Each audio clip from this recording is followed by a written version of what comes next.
Eyes up, Guardian. All right, everybody. Hello and welcome back. It is that time of the week again for Xur's location. It is Friday, May 12th. And this week, you guys are going to be heading on over to the EDZ. Once you're here at the EDZ, head on down to Winding Cove.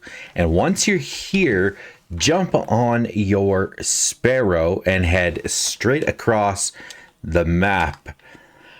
You'll kind of see a road off over to the right hand side.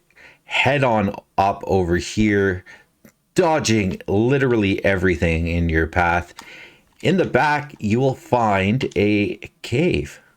Run up the cave and around, and it will take you right out at Xur. All right. So this week, as always, Xur has this exotic engram for sale. You can buy for the 97 legendary shards or one exotic cipher. For the exotic weapon this week, we've got the Crimson Hand Cannon. Now there's a few people that are putting together some builds that are using the Crimson Hand Cannon, which are some pretty decently OP builds. So let's take a look at the main perk on the Crimson.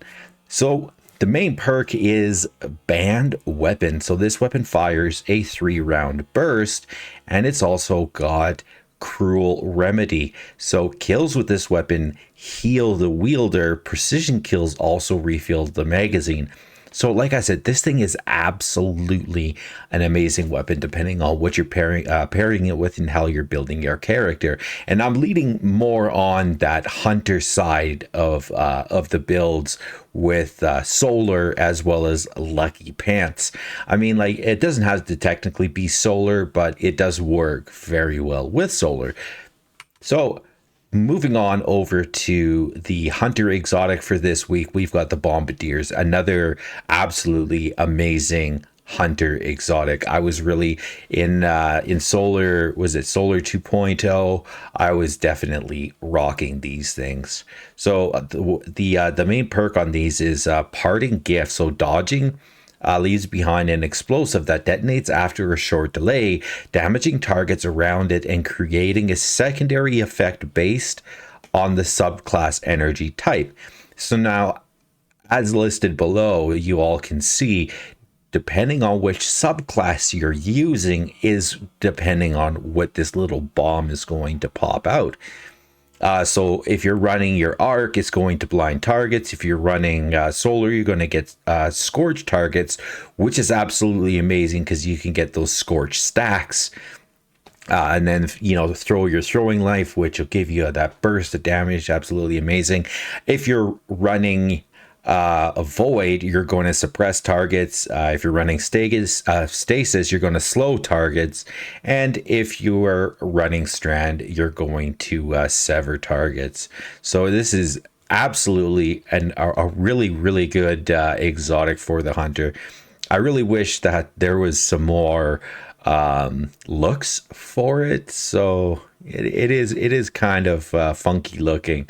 You do have these little bomb things on the side that do pop up and spin around, and it is kind of cool. Moving on over to the Titan exotic for this week, we've got the Ashen Wake gauntlets. So these things are kind of neat, and if you're wanting to join your warlock friends and look cool chucking grenades like everybody else, you can definitely throw these on. So the main perk on the Ashen Wake is Bring the Heat. So fusion grenades now explode on impact and gain increased throw speed. Final blows with fusion grenades grant grenade energy. So depending on how you have your build set up with these, you know, if you're leaning into that discipline aspect of your character, you're able to get that grenade back a whole lot quicker. And depending on what mods you're running on your different armor pieces, these can actually be really decent. I mean, even the weapons that you're running as well, you can get grenades back really quick. All right, moving on over to the Warlock this week, we've got the Wings of Sacred Dawn chest armor. Now these, I pretty much remember these as almost one of the first exotics that I ever got with my warlock. Now the main perk of the Wings of Sacred Dawn is Tomb of Dawn. When Dawnblade is equipped, aiming weapons while you're midair suspends you there for a short time, improving airborne accuracy, reducing incoming flinch, and granting damage resistance. Weapon hits extend this effect's duration, provides a large benefit to airborne effectiveness stat of all weapons. Like I said, if you are able to get those hits with this, those final blows, you are going to extend the duration of being able to hover up in the air and be that, little DMT demon that people absolutely hate in PvP. So moving on down to the legendary weapons this week, we've got the True Prophecy hand cannon with opening shot rampage. This would also be one of my picks for the week. We've got as well the Grid Skipper pulse rifle with killing wind and high impact reserves. The Farewell sidearm with full auto trigger and adrenaline junkie. Not too bad of rolls for this one as well.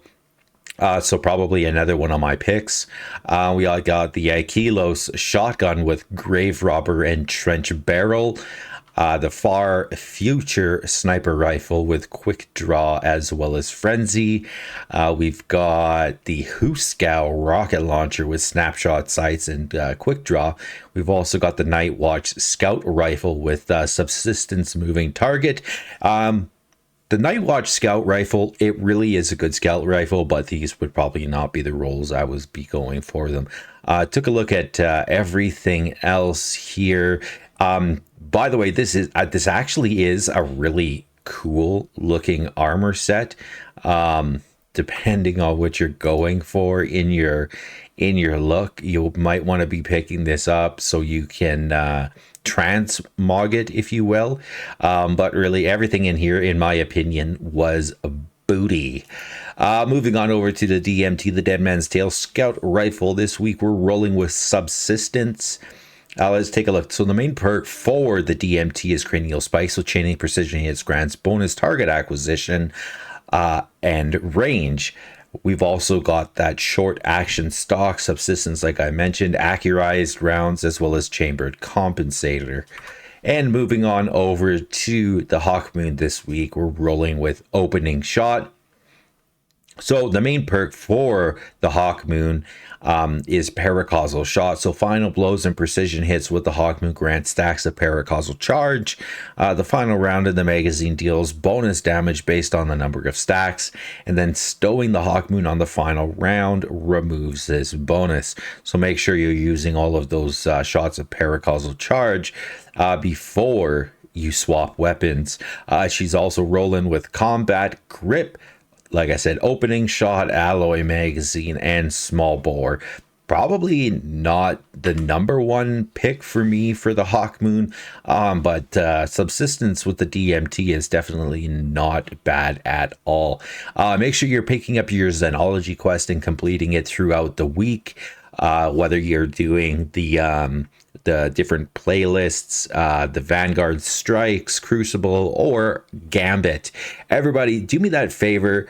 Hit that like button, leave a comment, hit the subscribe button. We're trying to get up to that 1,000 subscribers to become that big YouTube person. I don't know what do you want to call it, but let's go. If you want to check us out live, come over to twitch.tv/Starset7 Gaming.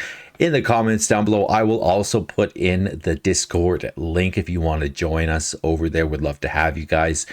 Until next week, be safe out there and take care.